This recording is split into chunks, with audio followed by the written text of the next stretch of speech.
الحمد لله الذي أنزل على عبده الكتاب ولم يجعل له عوجا وأشهد أن لا إله إلا الله وحده لا شريك له وأشهد أن سيدنا ومولانا محمدا عبده ورسوله أما بعد فأعوذ بالله من الشيطان الرجيم بسم الله الرحمن الرحيم لقد جاءكم رسول من أنفسكم عزيز عليه ما عنتم حريص عليكم بالمؤمنين رؤوف رحيم صدق الله مولانا العظيم مولاي صل وسلم دائما ابدا على حبيبك خير الخلق كلهم۔ قابل احترام بزرگوں اور عزیز دوستوں، ماہ ربیع الاول ہے اور تقریباً ہر مسجد میں جناب رحمت للعالمین صلی اللہ علیہ وسلم کی سیرت طیبہ کے عنوان سے گفتگو ہر سال ہوتی رہتی ہے۔ یہاں پر بھی اسی مناسبت سے کچھ عرض کیا جاتا رہتا ہے۔ آج کی اس مجلس میں جمعہ اجتماع میں مختصر سے وقت میں دو تین باتیں عرض کرنی ہیں۔ جو آیت آپ کے سامنے تلاوت کی ہے یہ اسی سے متعلق ہے۔ سورۃ توبہ کی آخری سے پہلی آیت ہے۔ اس میں پروردگار عالم فرماتی ہیں لقد جاءکم رسول من انفسکم، البتہ تحقیق آ گئے تمہارے پاس رسول تم ہی میں سے۔ نبی اکرم صلی اللہ علیہ وسلم قریش قوم میں پیدا ہوتے ہیں، قبیلہ بنو ہاشم ہے، حضرت اسماعیل علیہ السلام کی اولاد ہیں، اور اس وقت جو قوم مخاطب تھی، مکہ مکرمہ کی جو آبادی تھی وہ سارے عرب تھے اور سارے حضرت اسماعیل علیہ السلام کی اولاد میں سے تھے۔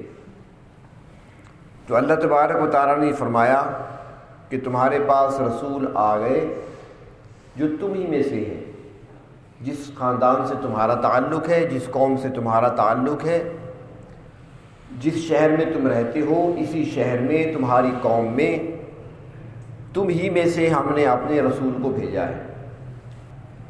یہاں پر جو بات سمجھنے کی ہے وہ یہ ہے کہ انبیاء کرام علیہ السلام کو اللہ تبارک و تعالیٰ نے انسانوں کی رہنمائی اور ہدایت کے لیے بھیجا، جتنے بھی پیغمبر تشریف لائے۔ لیکن جب بھی کوئی نبی آیا، جب بھی کوئی رسول اللہ کا پیغام لے کر اپنی قوم کی طرف آیا تو قوم نے اعتراض کیا، اور وہ اعتراض کیا، سب سے بڑا اعتراض ان لوگوں کا یہ تھا کہ اگر اللہ رب العزت نے کسی کو نبوت کا فریضہ سونپ کر بھیجنا تھا، کسی کے سر پر رسالت کا تاج رکھنا تھا، کسی کو ہماری ہدایت اور رہنمائی کے لیے بھیجنا تھا، تو پھر اللہ تعالیٰ کسی فرشتے کو بھیج دیتے۔ یہ تو انسان ہیں، ہماری طرح کھاتے ہیں پیتے ہیں، ما لہذا الرسول یاکل الطعام ویمشی فی الاسواق، یہ کیسے پیغمبر ہیں، یہ کیسے نبی بن گئے، یہ تو بازاروں میں چلتے ہیں ہماری طرح، یہ کھانا کھاتے ہیں جس طرح ہم کھانا کھاتے ہیں، ان کو بھی بھوک لگتی ہے، ان کو بھی ضروریات پیش آتی ہیں جس طرح ہمیں پیش آتی ہیں۔ تو ایک گروہ اس راستے سے گمراہ ہوا، اور سب سے بڑا اعتراض ہر نبی پر قوم نے یہی کیا کہ وہ یہ کہتے تھے اگر اللہ نے کسی کو بھیجنا تھا تو فرشتے کو بھیج دیتے، انسان کو کیوں نبی بنا کر بھیجا؟ اللہ رب العزت نے ان کو جواب دیا کہ اگر زمین پر فرشتے آباد ہوتے تو اللہ تبارک و تعالی فرشتے کو ہی بھیجتے، لیکن زمین پر فرشتے نہیں رہتے، فرشتوں کی رہنمائی نہیں کرنی، چونکہ زمین پر انسان آباد ہیں تو ان کی رہنمائی کے لیے، ان کو راستہ دکھانے کے لیے انہی میں سے بھیجنا ہوگا۔ اور جب نبی اکرم صلی اللہ علیہ وسلم تشریف لائے تو آپ صلی اللہ علیہ وسلم کی تشریف آوری کے بعد دو جماعتیں بنی۔ یہ ذرا توجہ رکھنا، عقیدے کی بات کر رہا ہوں، یہ اہم بات کر رہا ہوں۔ دو جماعتیں بن گئیں۔ پہلی جماعت ان لوگوں کی بنی جنہوں نے کہا کہ بھئی نبی وہ ہم جیسے ہیں، جیسے ہم انسان ہیں وہ بھی انسان ہیں، ہم بھی کھاتے ہیں پیتے ہیں، ہمیں بھوک لگتی ہے، پیاس ستاتی ہے، ہمیں نیند آتی ہے، ہم سو جاتے ہیں، کمزوریاں ہمیں بھی لاحق ہوتی ہیں، نبی بھی ہم جیسے ہیں۔ اور دوسرے لوگ وہ آئے جنہوں نے اپنے گریبان میں جھانکا اور اپنے وجود کو دیکھا تو ان کو اپنے اندر جھوٹ نظر آیا، ان کو اپنے اندر فریب نظر آیا، ان کو اپنے اندر دھوکہ نظر آیا کہ میں تو جھوٹ بولتا ہوں، میں دھوکہ بھی کرتا ہوں، میں دوسروں کو ورغلا بھی لیتا ہوں، میں گناہ بھی کرتا ہوں، میں اللہ کی نافرمانی بھی کرتا ہوں، میری نگاہیں بھی ٹھیک نہیں ہیں، میرے کان بھی ٹھیک کام نہیں کر رہے، میرے قدم بھی صحیح راستے کی طرف نہیں اٹھتے، میرے ہاتھ بھی صحیح کام نہیں کرتے، مجھ سے غلطیاں ہوتی ہیں۔ تو نبی بھی اگر بشر ہے، انسان ہے، تو پھر معاذ اللہ کیا ان سے بھی غلطیاں ہوتی ہیں؟ تو اس نے انکار کر دیا کہ جو نبی ہیں وہ انسان نہیں ہو سکتے۔ یہی بات تو کہی تھی نا حضرت یوسف علیہ السلام کو دیکھ کر مصر کی عورتوں نے کہ حاشا للہ ما ھذا بشرا، اللہ کی قسم یہ تو انسان نہیں ہے، ان ھذا الا ملک کریم، یہ تو بزرگ فرشتہ ہے۔ دیکھ کر انسانیت کا، بشریت کا انکار کر دیا تھا۔ تو نبی اکرم صلی اللہ علیہ وسلم کے بارے میں بھی دو قسم کے لوگ جنہوں نے غلطی کھائی۔ ایک غلطی کھانے والے اپنے آپ کو دیکھ کر، اپنی غلطیوں کو دیکھ کر وہ سمجھنے لگے کہ کیا نبی بھی انسان ہے تو ایسے ہی ہو سکتا ہے، انہوں نے انکار کر دیا کہ نبی انسان ہی نہیں ہے، بشریت سے نکال دیے۔ دوسرے وہ لوگ جنہوں نے کہا کہ نہیں، جس طرح ہم انسان ہیں اس طرح وہ بھی انسان ہیں، یعنی اپنے جیسا انسان ان کو سمجھ لیا۔ اب جو میں نے آپ کے سامنے آیت تلاوت کی ہے، اللہ تعالیٰ فرماتے ہیں لَقَدْ جَاءَكُمْ رَسُولٌ مِّنْ أَنفُسِكُمْ، البتہ تحقیق آ گئے تمہارے پاس رسول تم ہی میں سے، تمہاری قوم قریش میں سے، تمہارے اندر موجود قبیلہ بنو ہاشم میں سے، تمہارے شہر مکہ میں عبداللہ کے گھر میں، عبد المطلب کے بیٹے کے گھر میں، حضرت آمنہ کے بطن سے میرے پیغمبر پیدا ہوئے اور تمہارے پاس آ گئے، وہ تم ہی میں سے ہیں، لیکن کیا وہ ہم جیسے ہیں؟ دو باتیں ہیں، ایک تو انکار کیا، ایک انکار کرنے والے ہیں کہ انسان ہے ہی نہیں، دوسرے کہتے ہیں کہ ہم جیسے ہیں، اور پوچھتے ہیں اللہ آپ بتائیے کیا وہ انسان ہے؟ فرمایا انسان ہی ہے، میں نے انسانیت کو شرف بخشا ہے، اشرف المخلوقات تو انسان ہے، باقی ساری مخلوق تو اس کے خادم ہے، خدمت میں لگی ہوئی ہے۔ اچھا اللہ یہ بتائیے کیا وہ ہم جیسے ہیں؟ تو یہاں پر فرماتے ہیں، یہ مختلف قراتیں تو آپ نے سنی ہوگی نا، یہ قراء حضرات کی محفل حسن قرات ہوتی ہے، آپ سنتے رہتے ہیں، قرآن پاک کی مختلف قراتیں ہیں اور قرآن حکیم مختلف قراتوں میں نازل ہوا ہے۔ یہ آپ نے سنا ہوگا، ایک آیت تو تقریباً اکثر کو یاد ہوتی ہے اور وہ کہتی ہیں، کبھی کہتی ہیں کہ بھئی غلط پڑھ رہا ہے قاری صاحب، وہ سورۃ یوسف کی آیت پڑھتے ہیں نا، قالت حیت لک، پھر وہ دوسری قرات میں پڑھتے ہیں قالت ہیت لک، یہ سنا ہوگا آپ نے، 7 قراتوں میں پڑھتے ہیں اس ایک لفظ کو۔ اس طرح والضحی واللیل اذا سجا، والضحی واللیل اذا سجے، یہ بھی ایک قرات ہے، مختلف قراتیں ہیں، 7 قراتیں ہیں۔ تو اس طریقے سے فرماتی ہیں کہ لقد جاءکم رسول من انفسکم، یہاں پر جو لفظ ہے نا انفسکم، تم ہی میں سے، فرمایا کہ اس کی ایک قرات اور بھی ہے اور وہ ہے انفسکم، لقد جاءکم رسول من انفسکم، انفسکم مانا تم میں سے ہم نے رسول بھیجا، تمہاری قوم میں، تمہارے قبیلے میں، تمہارے شہر میں، تمہاری آبادی میں، تم ہی میں سے، اور دوسری قرأت انفسکم ہے تو تم میں سے لیکن تم سب سے زیادہ نفاست میں لطافت میں تم سب سے بڑھ کر ہے، یعنی بتا دیا کہ تم ہی میں سے ہے لیکن تم جیسا نہیں ہے۔ یہ عقیدہ یاد رکھو، نبی ہیں تم میں سے لیکن تمہارے جیسے نہیں ہے، فرق ہے اس کے اندر۔ مثال کے طور پر زمزم کیا ہے؟ دودھ ہے، شہد ہے، پانی ہے، کیا ہے؟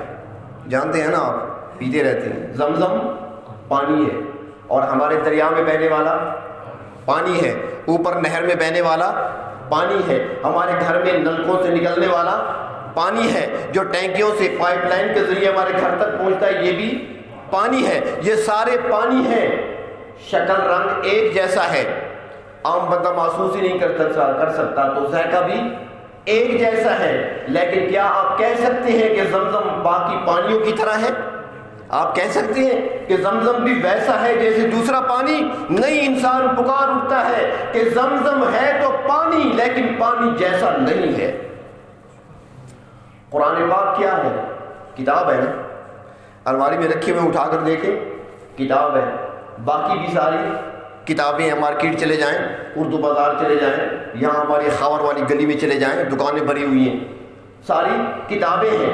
جو یہاں پڑی ہے یہ بھی کتاب ہے، لیکن یہ کتاب ان کتابوں جیسی کتاب ہونے کے باوجود ان کتابوں جیسی نہیں ہے۔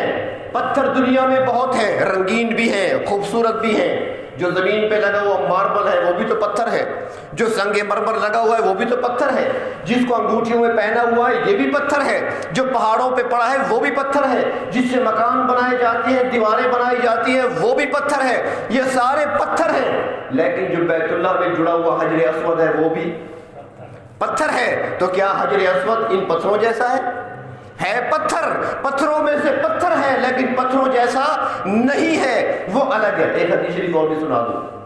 ایک روایت میں آتا ہے کہ حجر اسود کو بظاہر تو پتھر ہے نا، اللہ نے اس کو 2 آنکھیں بھی دی ہیں، اللہ نے اس کو 2 کان بھی دیے ہیں، اللہ نے اس کو زبان بھی دی ہے۔ حج عمرے پہ جانے والے توجہ رکھیں، اللہ نے 2 آنکھیں بھی دی ہیں حجر اسود کو، 2 کان بھی دیے ہیں اور زبان بھی دی ہے۔ جو اس سے اجتناب کرتا ہے، جو کنارہ کر کے چل پڑتا ہے، وہ اسے دیکھ رہا ہے۔ جو اس کے قریب نہیں آتا جان بوجھ کر، وہ اسے دیکھ رہا ہے۔ جو اس کا احترام کرتا ہے، اس کو وہ سن رہا ہے۔ روز قیامت زبان کے ذریعے رب تعالیٰ کی بارگاہ میں گواہی دے گا، اللہ اس نے میرا ادب کیا تھا، میرا احترام کیا تھا، میرے قریب آیا تھا، مجھے چوما تھا، مجھے بوسہ دیا تھا، اللہ قریب نہیں آ سکا، رش زیادہ تھا، دور سے اس نے استلام کیا تھا، بتائے گا وہاں پر۔ تو حجر اسود بھی پتھر ہے، مگر دوسرے پتھروں جیسا نہیں ہے۔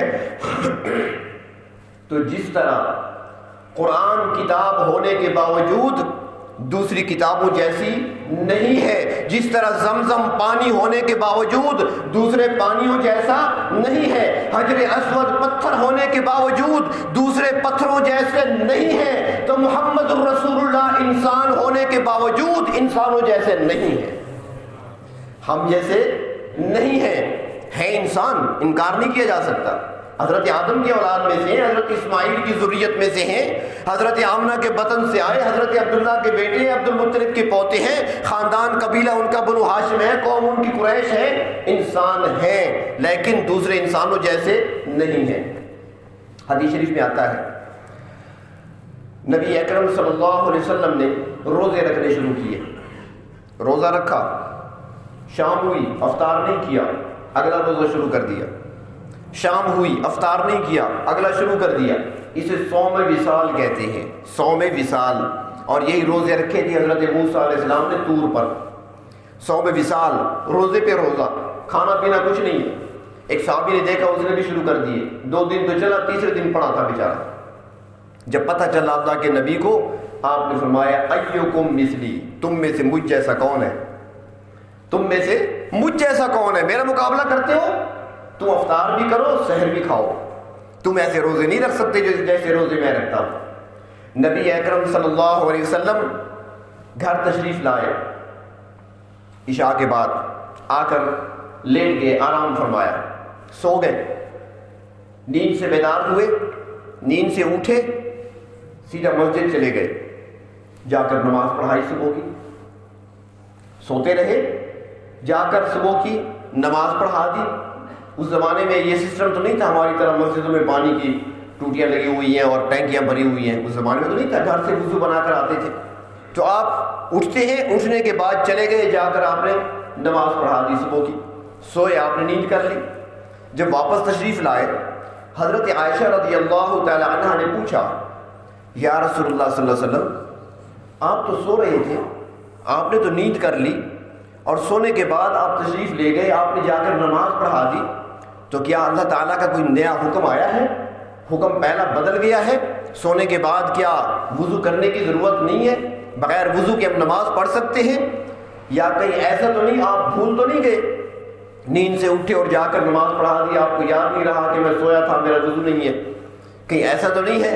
اللہ کے محبوب مسکرائے، فرمایا کہ نہیں، ایسی بات نہیں ہے عائشہ، بات یہ ہے کہ میں سویا تھا، مجھے بھی نیند آتی ہے جس طرح تمہیں آتی ہے، مجھے بھی نیند آتی ہے، اس لیے آتی ہے کہ میں تم میں سے ہوں، مجھے نیند آتی ہے اس لیے کہ تم ہی میں سے ہوں، میں بھی انسان ہوں، سو جاتا ہوں، لیکن نیند سے میرا وضو نہیں ٹوٹتا اس لیے کہ تم جیسا نہیں ہوں۔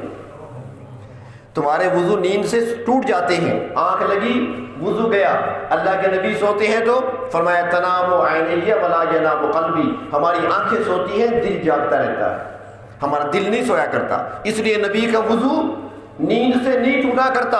تو نبی انسانوں میں سے تو ہیں مگر عام انسانوں جیسے نہیں ہیں، اللہ رب العزت نے ان کو مقام اور مرتبہ بہت اعلیٰ عطا فرمایا ہے جس کا ہم تصور بھی نہیں کر سکتے۔ تو اللہ تبارک و تعالیٰ فرماتے ہیں لَقَدْ جَاءَكُمْ رَسُولٌ مِّنْ أَنفُسِكُمْ، تحقیق آ گئے تمہارے پاس میرے رسول جو تم ہی میں سے ہیں، اور انفسکم، تم سب سے بڑھ کر ہیں لطافت میں، تم سب سے بڑھ کر ہیں نفاست میں، وہ ہیں تو تم ہی میں سے مگر تم جیسے نہیں ہیں۔ مقام اور مرتبہ ان کا بہت بلند ہے۔ اور آگے پھر صفات بیان فرمائی، فرمایا عزیز علیہ ما عنتم، ہاں جو تمہیں تکلیف پہنچتی ہے اس پر دکھی وہ ہو جاتے ہیں، جو تمہیں تکلیف پہنچتی ہے ان پہ گراں گزرتی ہے، بھاری گزرتی ہے، یعنی تمہاری تکلیف وہ برداشت نہیں کر سکتے۔ ایسے پیغمبر، ایسے نبی جنہیں ہماری تکلیف گوارا نہیں ہے، ہماری تھوڑی سی تکلیف بھی وہ برداشت نہیں کر سکتے۔ اپنے تو اپنے ایمان والوں کا ذکر تو بعد میں آئے گا، وہ کسی کی تکلیف بھی گوارا نہیں کر سکتے تھے، برداشت نہیں ہوتی تھی۔ حدیث شریف میں آتا ہے کہ غزوہ بدر میں جب 70 کفار کے سردار مارے گئے، ابو جہل، عتبہ وغیرہ، باقی 70 ان میں سے قیدی بنے اور ان کو باندھ کر مدینے لایا گیا۔ جب 70 قیدی کفار کے مشرکین کے مدینے لائے گئے تو ان کو مسجد نبوی کے اندر باندھ دیا گیا، قیدی تھے نا، کہیں بھاگ نہ جائیں، ان کو باندھ دیا گیا۔ اب یہ تو اب سارے جانتے ہیں کہ یہ وہی لوگ تھے جنہوں نے ستم ڈھائے تھے، ظلم ڈھائے تھے ایمان والوں پر، بلال کو انگاروں پر لٹانے والے یہی لوگ تھے، حضرت زنیرہ کی آنکھوں میں لوہے کی گرم سلائیاں پھیرنے والے یہی لوگ تھے، اللہ کے محبوب کے راستے میں کانٹے بچھانے والے یہی لوگ تھے، یہی وہ لوگ تھے جنہوں نے مسلمانوں پر زمین تنگ کر دی تھی۔ آج ہاتھ آئے ہیں مسلمانوں کے، قیدی کی صورت میں بندھے ہوئے ہیں۔ جب رات کا وقت ہوا، اللہ کے نبی نے فرمایا کہ میری چارپائی مسجد میں ڈال دو، میں قیدیوں کے ساتھ میں آرام کروں گا، میرا سونا آج قیدیوں کے ساتھ ہوگا۔ چنانچہ مسجد میں تشریف لائے، قیدی بندھے ہوئے ہیں، آدھی رات کا وقت ہے، ایک صحابی کی نظر پڑی، اللہ کے محبوب صلی اللہ علیہ وسلم کو نیند نہیں آ رہی، کروٹیں بدل رہے ہیں۔ وہ قریب آئے، آ کر عرض کیا یا رسول اللہ صلی اللہ علیہ وسلم، آپ کو نیند نہیں آیا، آج آرام نہیں فرما رہے، کوئی پریشانی ہے؟ فرمایا کہ ہاں، جو قیدی بندھے ہوئے ہیں نا، ان قیدیوں میں میرا چچا عباس بھی ہے، میرا چچا عباس بھی ان قیدیوں میں ہے، اور باندھنے والوں نے اتنا سخت رسی باندھی ہے کہ وہ جب سائڈ بدلتے ہیں تو ان کے وہ کراہنے لگتے ہیں، ان کے منہ سے آواز نکلتی ہے، میرا چچا تکلیف میں ہو، میں آرام سے کیسے سو سکتا ہوں؟ جا کر ان کی رسیوں کو ڈھیلا کر دیا گیا، وہ صحابہ چلے گئے، اب آرام سے سو جائیں گے۔ رسیاں ڈھیلی کر دی گئی. حضرت عباس کو نیند آ گئی, سو گئے, رسیاں ڈھیلی ہو گئیں, سو گئے. لیکن اللہ کے نبی اب بھی جاگ رہے ہیں. وہ پھر آگے صحابی عرض کرتے ہیں یا رسول اللہ صلی اللہ علیہ وسلم اب تو حضرت عباس سو رہے ہیں, نیند کی حالت میں ہیں اور آپ اب بھی جاگ رہے ہیں. فرمایا ہاں, مجھ سے پوچھتے ہو, وہ تو میرے چچا عباس تھے, یہ باقیوں کی تکلیف بھی تو مجھ سے نہیں دیکھی جاتی. گو کے قیدی ہیں, گو کے دشمن ہیں, لڑنے آئے تھے, مارنے آئے تھے, جان لینے آئے تھے, لیکن آج تکلیف میں ہیں تو مجھ سے ان کی تکلیف برداشت نہیں ہوتی. عزیز علیہ ما عنتم, فرمایا کہ وہ ایسے پیغمبر ہیں جو میں نے بھیجے ہیں. اللہ فرماتے ہیں کہ تمہاری تکلیف انہیں گوارا نہیں ہے, وہ تمہاری تکلیف کو برداشت نہیں کر سکتے کہ تمہیں تکلیف پہنچے. ان کی خواہش یہ ہوتی ہے کہ کوئی بھی جہنم کی طرف نہ جائے, کوئی بھی جہنم. بڑے خوش ہوتے تھے. ایک روایت میں آتا ہے کہ ایک مرتبہ ایک یہودی عالم کا بیٹا تھا, وہ آپ کی مجلس میں آیا کرتا تھا. آپ صلی اللہ علیہ وسلم کی محفل میں لڑکا تھا, کبھی کبھی آ جاتا, آپ کی گفتگو سنتا. تو ایک بار ایسے ہوا کہ کئی دنوں سے وہ نظر نہیں آیا, تو اللہ کے محبوب صلی اللہ علیہ وسلم نے پوچھا کہ وہ ایک لڑکا جوان آیا کرتا تھا یہودیوں کے گھرانوں سے, وہ نظر نہیں آ رہا. آپ کو بتایا گیا کہ وہ سخت بیمار ہے, وہ چارپائی پہ ہے, نہیں آ سکتا, چلنے پھرنے کے قابل نہیں. اللہ کے محبوب نے فرمایا کہ اس کی عیادت کے لیے چلیں گے. آپ تشریف لے گئے, وہاں گئے اس کی عیادت کے لیے. اس کا باپ بیٹھا ہوا تھا, آپ بچے کے سرانے بیٹھ گئے. دیکھا تو وہ اس لڑکے کا باپ سامنے کتاب کے اوراق پھیلائے ہوئے کچھ پڑھ رہا ہے. اللہ کے رسول نے پوچھا بھائی کیا پڑھ رہے ہو تم؟ اس نے کہا جی تورات پڑھ رہا ہوں, موسیٰ علیہ السلام پر نازل ہونے والی اللہ کی کتاب تورات پڑھ رہا ہوں. آپ نے فرمایا اچھا تورات پڑھ رہے ہو تو ذرا یہ بتاؤ کیا اس تورات میں میرا ذکر ہے کہ نہیں؟ تمہارے پاس جو کہ تورات پڑھی ہے کیا اس میں میرا ذکر ہے کہ نہیں؟ اس نے کہا نہیں جی تورات میں آپ کا ذکر کہاں سے آیا, یہاں پر کوئی ذکر نہیں ہے. جب اس یہودی نے یہ کہا تو لڑکا جو چارپائی پہ لیٹا ہوا تھا اس نے فوراً کہا اے محمد صلی اللہ علیہ وسلم, میرے باپ جھوٹ بولتے ہیں, تورات کے ہر صفحے پہ آپ کا نام لکھا ہوا ہے, وہ جھوٹ کہہ رہا ہے. اللہ کے رسول نے جب لڑکے کی زبان سے سنا تو فرمانے لگے کہ بیٹا جب تو جانتا ہے کہ تورات کے ہر صفحے پہ میرا ذکر لکھا ہے تو پھر تو کلمہ کیوں نہیں پڑھتا, پھر شہادت کیوں نہیں دیتا, گواہی کیوں نہیں دیتا؟ لڑکے نے فوراً کہا اشہد ان لا الہ الا اللہ و اشہد انک رسول اللہ, میں گواہی دیتا ہوں اللہ کے سوا معبود کوئی نہیں اور آپ اللہ کے رسول ہیں. ادھر اس نے گواہی دی, ادھر روح پرواز کر گئی. اللہ کے رسول نے فرمایا کہ اب چونکہ یہ کلمہ پڑھ چکا ہے اب یہ ان کا نہیں ہمارا ہے, اب اس کے کفن دفن کا انتظام ہم کریں گے. لہٰذا ان کے لیے قبر تیار کی گئی, نماز جنازہ پڑھی گئی. کفن کے لیے اللہ کے محبوب صلی اللہ علیہ وسلم نے اپنا کپڑا دیا کہ اس میں کفن دیا جائے. اور پھر جب وہ قبر میں اتارنے کا وقت آیا تو باپ تو اس کا یہودی تھا, خاندان تو اس کا یہودیوں کا تھا, اللہ کے محبوب ہی سب کے قریب, سب سے زیادہ قریب تھے اس کے. لہٰذا آپ صلی اللہ علیہ وسلم خود قبر میں اترے اور اس لڑکے کی لاش کو, اس کے جسم کو اپنے ہاتھوں پہ لیا اور اپنے ہاتھوں سے قبر میں رکھا. جب صحابہ نے یہ منظر دیکھا صحابہ کی چیخیں نکل گئیں, ہر صحابی چاہنے لگا اے کاش آج لڑکے کی جگہ میں ہوتا, کیونکہ وہ جانتے تھے کہ جس کو آپ اپنے ہاتھوں پر لے کر رکھ رہے ہیں وہ قبر میں نہیں رکھ رہے, جنت میں رکھ رہے ہیں. تو آپ صلی اللہ علیہ وسلم ایسی ہستی اللہ رب العزت نے عطا فرمائی. فرمایا عزیز علیہ ما عنتم, بلکہ اتنے غمخوار. ہم تو بھول جاتے ہیں نا, خوشی کا موقع ہو, غم کا موقع ہو, خوشحالی ملے یا پریشانی آئے, ہم بھول جاتے ہیں کہ ہم نے بھی یاد کرنا ہے. اور انہوں نے ہمیں ہر موقع پہ یاد کیا.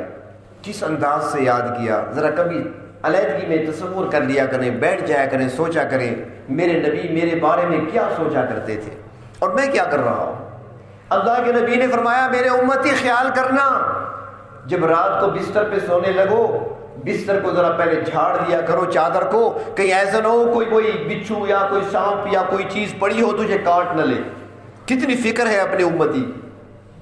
ساتھ فرمایا کہ جب صبح نیند سے بیدار ہوتے ہو, جب پاؤں اپنا جوتے میں ڈالنے لگتے ہو پہلے جوتے کو دیکھ لیا کرو کوئی چیز اندر نہ ہو تجھے ڈس نہ لے. فرمایا جب تم قضائے حاجت کے لیے جنگل کی طرف جاتے ہو اور طہارت کے لیے پتھر اٹھاتے ہو تو پتھروں کو آپس میں ٹکرا کر پہلے استعمال سے پہلے انہیں کہہ دیا کرو کہ اللہ کا ذکر چھوڑ دو. ہو سکتا ہے کہ ان پتھروں پر، ان ڈھیلوں پر کوئی جنات یا جنات کے بچے بیٹھے ہوں، تمہارے جھاڑے سے وہ گر جائیں گے اور تم تکلیف سے بچ جاؤ گے۔ کتنے شفیق پیغمبر ہیں، کتنے مہربان پیغمبر، عزیز علیہ ما عنتم، تمہاری تکلیف انہیں گوارا نہیں ہے۔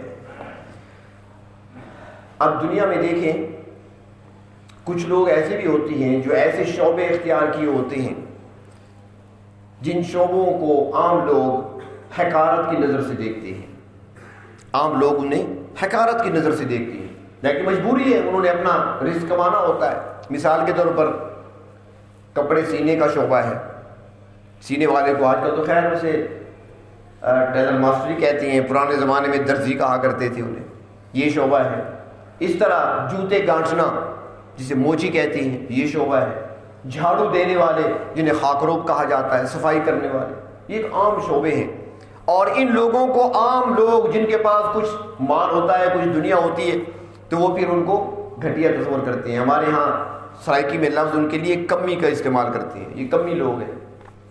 اللہ کے محبوب کو ان کا بھی خیال تھا، ان کا بھی خیال تھا، تاکہ کہیں کوئی ان کو یہ تانا نہ دے دے کہ یہ کمی لوگ ہیں، یہ کمزور لوگ ہیں، نچلے طبقے کے لوگ ہیں۔ اللہ کے محبوب نے کیا کیا؟ کپڑے کی سلائی آپ نے خود اپنے ہاتھوں سے فرمائی ہے، تاکہ کبھی کوئی کسی کو تانا نہ دے سکے اور وہ جواب دے سکے بھئی کپڑوں کی سلائی اگر برا کام ہے تو میرے نبی نے اپنے ہاتھوں سے سلائی کیوں کی ہے۔ ایک مرتبہ اللہ کے محبوب بیٹھے اپنے جوتے کو گانٹھ رہے تھے، اپنا جوتا خود آپ نے گانٹھا۔ پوچھا گیا تو بتایا کل کو کوئی جوتے گانٹنے والے کو کوئی کمی کہہ کر ٹھکرا نہ دے، کل کو کوئی حقارت کی نظر سے نہ دیکھے، میں نے اپنے ہر امتی کے مقام کو بلند کرنا ہے، میں ہر ایک کو اپنا مقام دینا ہے۔ اللہ کے محبوب صلی اللہ علیہ وسلم نے اپنے گھر کے صحن میں جھاڑو بھی دیا ہے۔ اللہ کے محبوب صلی اللہ علیہ وسلم نے اپنے مبارک ہاتھوں سے تندور میں روٹی بھی لگائی ہے۔ یہ اور بات ہے کہ روٹی پک نہ سکی، یہ اور بات ہے، ورنہ اپنے ہاتھوں سے حضرت عائشہ صدیقہ رضی اللہ تعالی عنہا تندور پہ روٹیاں پکا رہی ہیں، اللہ کے محبوب تشریف لائے، فرمایا عائشہ کیا کر رہی ہو؟ عرض کیا آقا روٹیاں لگا رہی ہوں تندور پر۔ فرمایا مجھے تو ذرا ایک روٹی میں بھی لگا دوں، ایک روٹی ذرا میں بھی لگا لیتا ہوں۔ آپ نے اٹھایا ان کا حضرت عائشہ کا بنا ہوا جو کیا کہتے ہیں اسے پیڑا اٹھایا، اسے گدی پر پھیلایا، پھیلانے کے بعد اپنے ہاتھ مبارک سے آپ نے تندور میں لگا دیا۔ جب تندور میں لگایا تندور میں روٹی کو، کوئی دروازے پہ آ گیا، آپ باہر چلے گئے، حضرت عائشہ انتظار میں ہے۔ آپ نے فرمایا تھا عائشہ خیال کرنا میں تو باہر جا رہا ہوں، روٹی میری جل نہ جائے، جب پک جائے تو اس کو نکال لینا۔ آپ کچھ دیر وہاں پہ ٹائم لگا، کسی کی بات سنی، کوئی مسئلہ تھا وہ حل کیا، اس کے بعد واپس آئے دیکھا حضرت عائشہ رو رہی ہیں، آنکھیں پوچھ رہی ہیں۔ فرمایا عائشہ کیا ہوا، میری روٹی جل گئی کیا؟ رونا کیوں ہے؟ عرض کرتی ہیں جلی کہاں ہے، آپ کی روٹی نے تو سارے تندور کو ہی ٹھنڈا کر دیا۔ آپ نے جو روٹی لگائی تھی وہ پکتی کیا، وہ تو اسے پانی نکلنا شروع ہو گیا، آگ ٹھنڈی ہو گئی۔ اللہ کے محبوب نے فرمایا عائشہ جس چیز کو میرا ہاتھ لگ جائے دنیا تو کیا اسے جہنم کی آگ بھی نہیں جلا سکتی۔ وہ پیغمبر، وہ محبوب پیغمبر جو اپنی امت کا غم اتنا رکھتے ہیں دل میں کہ ان کی کوئی تکلیف ان سے گوارا نہیں، برداشت نہیں، ان پر گراں گزرتی ہے۔ اور ایمان والوں کے لیے تو فرمایا بالمؤمنین رؤوف الرحیم، ایمان والوں کے لیے تو بہت ہی مہربان ہے۔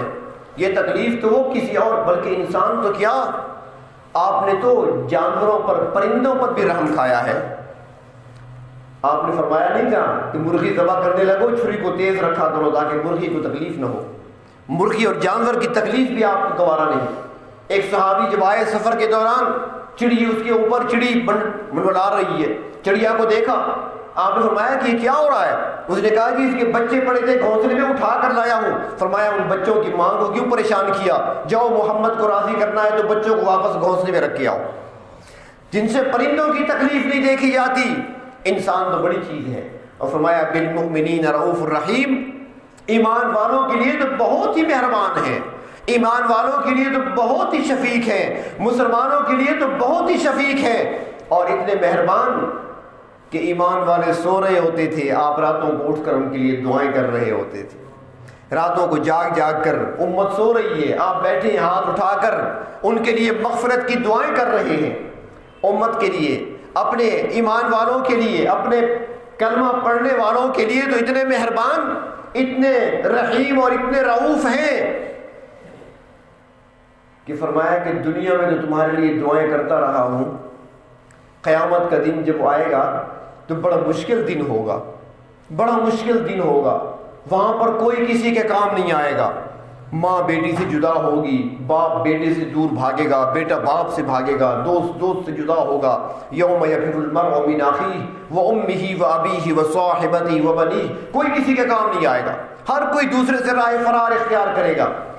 انبیاء علیہ السلام کے پاس لوگ آئیں گے، حضرت آدم کے پاس، حضرت نوح علیہ السلام کے پاس، حضرت موسیٰ کے پاس، حضرت ابراہیم علیہ السلام کے پاس، حضرت عیسیٰ علیہ السلام کے پاس، سارے کہیں گے بھئی ہمیں اپنی پڑی ہے، جاؤ کہیں اور چلے جاؤ، کوئی آگے بڑھنے کے لیے تیار نہیں ہوگا۔ ایسا عالم جب ہر کوئی نفسی نفسی پکارے گا، اللہ بس مجھے بچا لے، ہر کوئی اپنی فکر میں ہوگا، اللہ کے محبوب فرماتے ہیں میرے امتیوں گھبراؤ نہیں، اگر کہیں پر قیامت کے دن اگر کبھی میری ضرورت پیش آ جائے تو میں 3 مقامات بتاتا ہوں، وہاں پر مجھے تلاش کر لینا، 3 جگہ بتاتا ہوں، وہاں مجھ تک پہنچ جانا۔ اللہ کے محبوب کہاں ملیں گے؟ فرمایا یا تو میں اپنے گنہگار امتیوں کے جہاں پر اعمال تولے جا رہے ہوں گے وہاں میزان کے قریب ملوں گا، یا پھر پل صراط کے کنارے پر ملوں گا، یا پھر حوض کوثر پر تمہارا انتظار کروں گا۔ 3 مقامات بتا دیے کہ وہاں پر میرے پاس اگر ضرورت پڑ جائے تو میرے پاس چلے آنا، فلاں جگہ پر میں آپ کو ملوں گا۔ اتنے مہربان پیغمبر، آپ صلی اللہ علیہ وسلم کی امت پر یہ شفقت کا عالم تھا، امت کے لیے یہ آپ کی رحمت ہی ہے کہ آپ نے ہمیں جو دین عطا فرمایا اس کے اندر بھی ایسی آسانیاں پیدا فرما دی ہیں، ایسی آسانیاں پیدا فرما دی ہیں اور ایسا عمل کر کے دکھا گئے تاکہ آنے والوں کو کوئی تکلیف نہ پہنچے، آنے والے کسی تکلیف میں مبتلا نہ ہوں۔ ایک مرتبہ نبی اکرم صلی اللہ علیہ وسلم نے صبح کے وقت فرمایا صحابہ کرام سے کہ جس کے پاس کھانے کے لیے جو کچھ موجود ہے وہ لے آئے۔ دسترخوان بچھا دیا گیا، لمبا دسترخوان بچھ گیا، ہاں بھئی جس کے پاس جو کچھ ہے وہ لے آئے، کسی کے پاس چند کھجوریں تھی وہ لے آیا، کسی کے پاس گوشت کے کوئی ٹکڑے پڑے تھے خشک کیے ہوئے وہ لے آیا، کسی کے پاس روٹی کے ٹکڑے تھے وہ لے آیا، جو کچھ تھا تھوڑا بہت سارے لے آئے، دسترخوان پہ رکھ دیا۔ آپ نے فرمایا کہ سب کو بلاؤ، اب جب سارے آ گئے فرمایا بیٹھو، اور یہ آپ کو بتا دوں کہ رات میں نے صفیہ کے ساتھ نکاح کیا ہے، یہ اس کا ولیمہ ہے، سارے کھاؤ۔ کتنی آسانی کر دی تاکہ آنے والی امت کو شادی کرنے میں مشکل پیش نہ آئے، یہ نہ کہے کہ شادی کیسے کروں گا، ولیمے کا خرچہ کہاں سے لوں گا، میں نے تو ہال بک کرانا ہے ورنہ دنیا کیا کہے گی، دنیا کو راضی کرنا ہے میں نے، یہ خرچہ کہاں سے آئے گا۔ فرمایا نہیں، آسان بتا دیا کہ جو کچھ ہے لے آؤ، دسترخوان پہ بچھا کر فرمایا کھاؤ، جو میں نے رات نکاح کیا ہے یہ اس کا ولیمہ ہے۔ اتنا آسان بنا دیا ہمارے لیے، عمل کر کے دکھا دیا کہ اس طریقے سے عمل کرو، اپنے آپ کو تکلیفوں سے بچاؤ ورنہ تکلیف تمہیں ہوگی، اور احساس تمہارے پیغمبر کو ہے صلی اللہ علیہ وسلم۔ تو اللہ رب العزت نے ایسے پیغمبر ہمیں عطا فرمائے۔ تو ربیع الاول کی مناسبت سے جناب نبی کریم صلی اللہ علیہ وسلم کا ذکر خیر تقریباً ہر مسجد میں ہوتا ہے، ہر محلے میں ہوتا ہے، ہر مقام پہ ہوتا ہے، لیکن جو اصل چیز ہے وہ یہ ہے کہ آپ صلی اللہ علیہ وسلم کی سیرت طیبہ کو اپنایا جائے۔ آپ صلی اللہ علیہ وسلم ایک دین لے کر ہمارے پاس آئے ہیں، روشن کتاب ہمارے پاس لے کر آئے ہیں، اللہ رب العزت نے انہیں انسانوں میں سے ہی بھیجا ہے، لیکن یہ اور بات ہے کہ وہ ہم میں سے تو ہیں لیکن ہم جیسے نہیں ہیں۔ میری بات یاد ہے شروع والی، یہ عقیدہ ہے، عقیدے کی بات کر رہا ہوں، اس لیے اس کو پختہ اپنے ذہنوں میں اتار لیں کہ اللہ کے جو نبی ہوتے ہیں وہ انسانوں میں سے ہوتے ہیں لیکن انسانوں جیسے نہیں ہوتے، اس لیے کہ ہم بات کرتے ہیں منہ کھولتے ہیں منہ سے بدبو آتی ہے، آپ بات کرتے ہیں منہ سے کستوری کی خوشبو آتی ہے، ہم جب بات کرتے ہیں ہمارے منہ سے میل نظر آتا ہے، اللہ کے نبی بات کرتے ہیں تو منہ سے نور کی لاٹیں نکلتی ہیں، ہم زمین پر چلتے ہیں اللہ کے نبی بھی چلتے ہیں، لیکن ان کا چلنا کیسا ہے؟ جو چلتے ہیں تو وہ شریعت بنتی جاتی ہے، وہ ہاتھ اٹھاتے ہیں تو وہ سنت بنتی جاتی ہے، وہ عمل کرتے ہیں تو وہ آپ کی سنت پر کہلاتی ہے۔ اللہ کے نبی وہ ہیں جو اوپر دیکھ کر بولتے ہیں قرآن بنتا ہے، نیچے دیکھ کے بولتے ہیں تو حدیث بنتی جاتی ہے۔